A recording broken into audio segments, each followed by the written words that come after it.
Projek S TikTok dikatakan oleh Menteri Koperasi dan UKM yaitu Teten Mas Duki bisa mengancam UKM lokal. Benarkah demikian? Lalu jika benar, apa yang bisa dilakukan oleh pelaku UMKM lokal?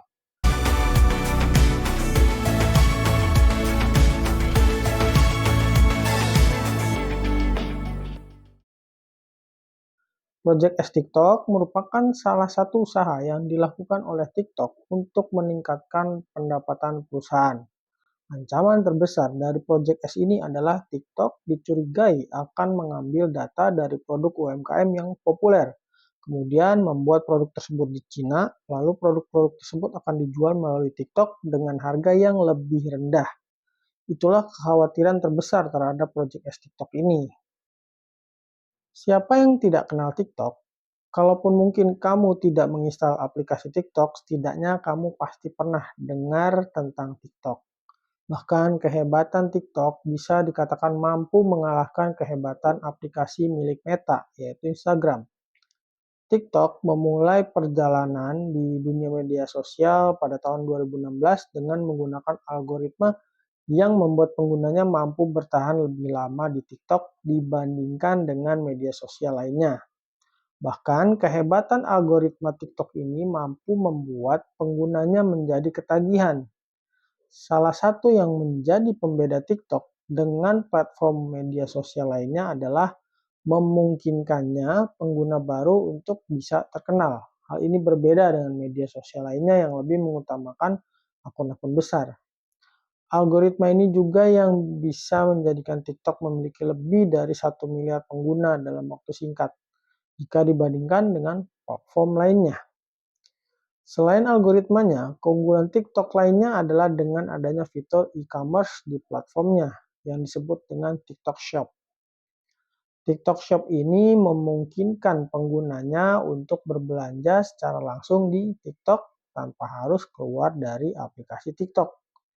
Fitur ini merupakan fitur yang mengawinkan antara media sosial dengan e-commerce dan disebut dengan social commerce. Sayangnya, mayoritas produk yang dijual di TikTok adalah produk asal Tiongkok. Meskipun yang menjadi penjual di TikTok Indonesia ya orang Indonesia juga. Hal inilah yang menjadi ancaman bagi UMKM lokal. Apalagi TikTok belum lama ini meluncurkan Project S. Lalu apa itu Project S? Ya, seperti yang dikatakan mengancam UMKM lokal.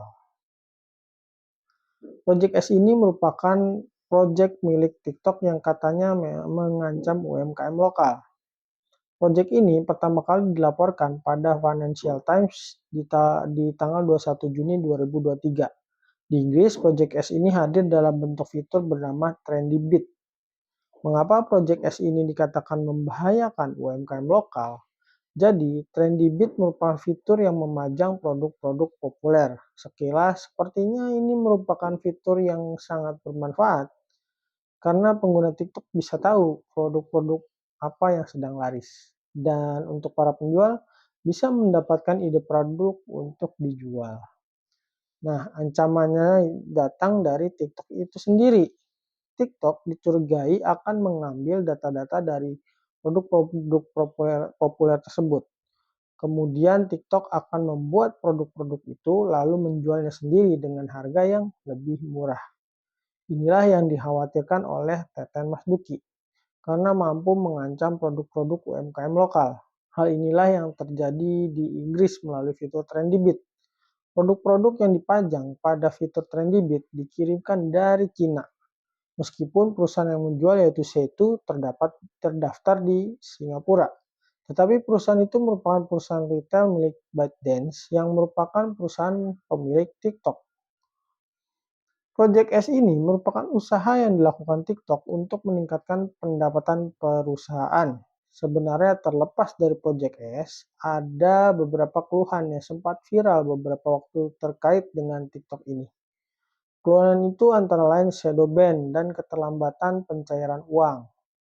Shadow ban merupakan penalti yang diberikan oleh TikTok kepada seller sehingga untuk sementara seller yang terkena shadow ban tidak bisa berjualan di TikTok. Hal yang menjadi masalah adalah kurangnya transparansi yang diberikan oleh pihak TikTok terkait hal ini. Sementara untuk keterlambatan pencairan uang, janji TikTok terkait waktu pencairan uang adalah 6-7 hari saja. Namun belakangan waktu pencarian uang menjadi tidak pasti bahkan hingga 3 minggu. Masalah lainnya adalah TikTok masih berada di wilayah abu-abu terkait peraturan yang ada di Indonesia. Karena TikTok tergolong menjadi platform social commerce yang memang belum ada aturannya. Lalu apa yang bisa kita lakukan? Sebenarnya apa yang dikatakan Teten Mas Duki sebagai Menteri Koperasi dan UKM untuk mendorong revisi Permendak Nomor 50 Tahun 2020 tentang perizinan usaha, periklanan, pembinaan, dan pengawasan pelaku usaha dalam perdagangan melalui elektronik itu sangat baik.